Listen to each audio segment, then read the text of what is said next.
છોટાઉદેપુર જિલ્લામાં અનેક માર્ગો એવા છે કે જે વાહન ચાલકો માટે માથાના દુખાવા સમાન બની ગયા છે। બોડેલી તાલુકાના કોસિન્દ્રાથી ભાખા ગામને જોડતો 15 કિલોમીટર લાંબો રસ્તો એટલો બિસ્માર છે કે બાઇક ચાલકને કમરનો દુખાવો થઈ જાય। અનેક બાઇક ચાલકો તો બિસ્માર રસ્તાના લીધે અકસ્માતનો ભોગ પણ બની ચૂક્યા છે। અકસ્માતની અનેક ઘટનાઓને લીધે વાહન ચાલકોને હાથ પગના ભાગે કેટલીક ઈજાઓ પણ પહોંચી।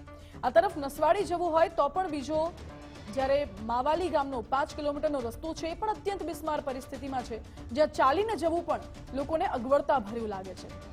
આ રસ્તા પર ડામરનું તો નામો નિશાન પણ નથી મળતું। સ્થાનિકોનો દાવો છે કે આસપાસમાં બે મોટી ક્વોરી છે અને ભારે માલવાહક વાહનો ચાલતા હોવાથી રસ્તાની હાલત દિવસે ને દિવસે અત્યંત ખરાબ થઈ રહી છે।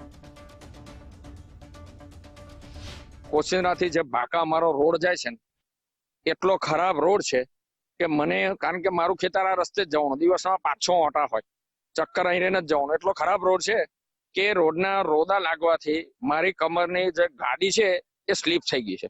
મને એવું લાગે છે કે બાઇક મૂકી દઉં ને હું ચાલીને જાઉં, કારણ કે બાઇક ચલાવવા એવી પોઝિશન જ નથી ને આ 2-2 ફૂટના ખાડા છે। ફોર વ્હીલ લઈને જાઉં ને તો ફોર વ્હીલ નું નીચે બોનેટ રડી જાય છે, એટલો ખરાબ રસ્તો છે। આ રસ્તો એટલો ખરાબ છે કે કોશિંદ્રાથી ભાકા સુધીનો કે તમે કંટાળી જાવ યાર। ગાડી લઈને જાવ તમારે કેળો દુખી આવે યાર, કમર દુખી આવે છે અને ગાડીના જમ્પર તૂટી જાય છે। એટલા ખાડા છે કે કોઈ સાંભળવા રાજી નહીં। લગભગ 15 થી 20 કિલોમીટરનો ખરાબ રસ્તો છે।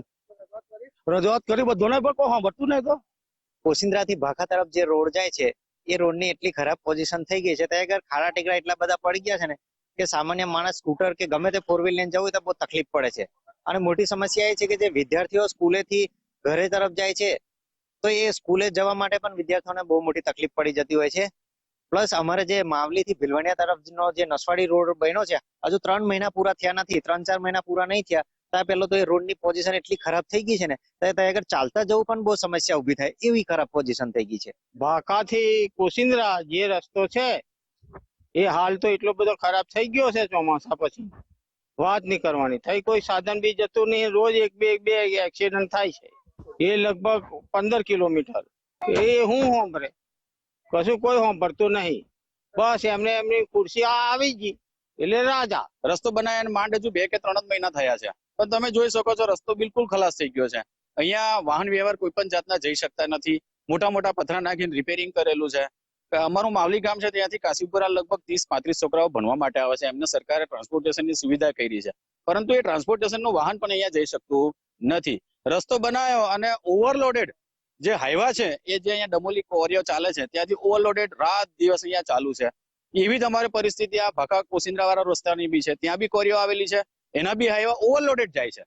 સરકાર જો રસ્તો બનાવતી હોય તો કેપેસિટી પ્રમાણે વાહનોને ચલાવતી હોય તો બહુ સારી વાત છે, પણ ઓવરલોડેડ રસ્તાને વાહનોને લીધે અહીંયા આ રસ્તા બિલકુલ અમારા તૂટી જાય છે અને પ્રજાને બહુ તકલીફ પડે છે।